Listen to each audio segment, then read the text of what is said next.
कोशिश की थी कि बीजेपी का एक उदार चेहरा पेश करे।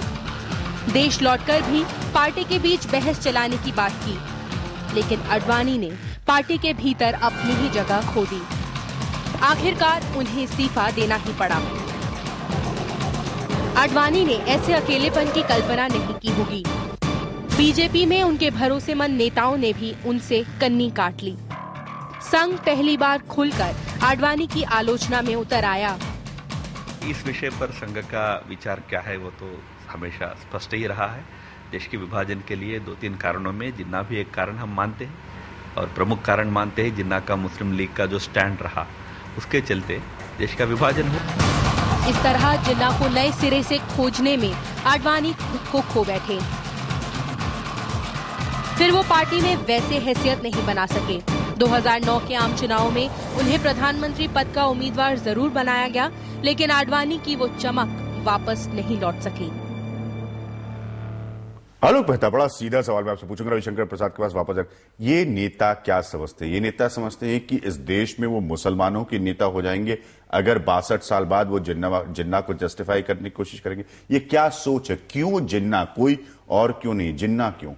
देखिए, उसलिए कि भारत में मुसलमान नेतृत्व तो जितना उभरना चाहिए था डॉक्टर जाकिर हुसैन के बाद, यूं कांग्रेस में भी आप देखें, बीजेपी में देखें, बहुत कम लोग ऐसे कम उभर नहीं पाया। इसलिए ऐसा लगता है कि जिन्ना को आप ये मानते हैं। देखिए, सबसे आश्चर्यजनक बात यह है कि जिन्ना के आप सारा मुस्लिम लीग का जो रोल है, बार बार मुसलमानों को अलग रखा जाए, मुसलमानों के लिए अलग वोट बैंक की तरह से उनको इस्तेमाल किया जाए, ये तो जिन्ना की देन थी। उस पर यह कहना कि साहब वो सेक्युलर नेता थे और उससे हम अपने को आइडेंटिफाई करें ताकि मुसलमान हमको वोट देने लगेगा। मुझे लगता है कि आडवाणी जी का तो फिर भी एक हिंदू वोट था, वो प्रचारक थे, वो आरएसएस से जुड़ के आए थे।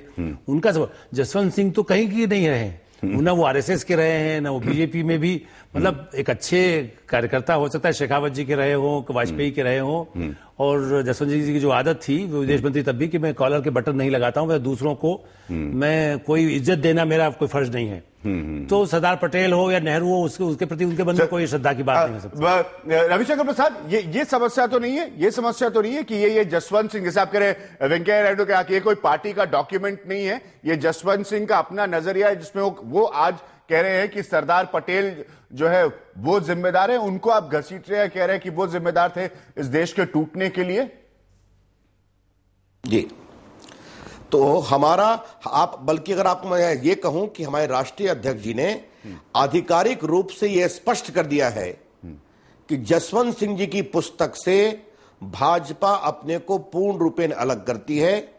मोहम्मद अली जिन्ना भारत के विभाजन के लिए बहुत ही गंभीर रूप से उसके लिए वो दोषी हैं या उनका दायित्व है, जिसके कारण देश में काफी अधिक लोग बेघर हुए, जैसा मैंने पहले कहा। और सरदार पटेल की भूमिका भारत को मजबूत करने में जो रही है उसके लिए देश ऋणी है और हम भी उनका हृदय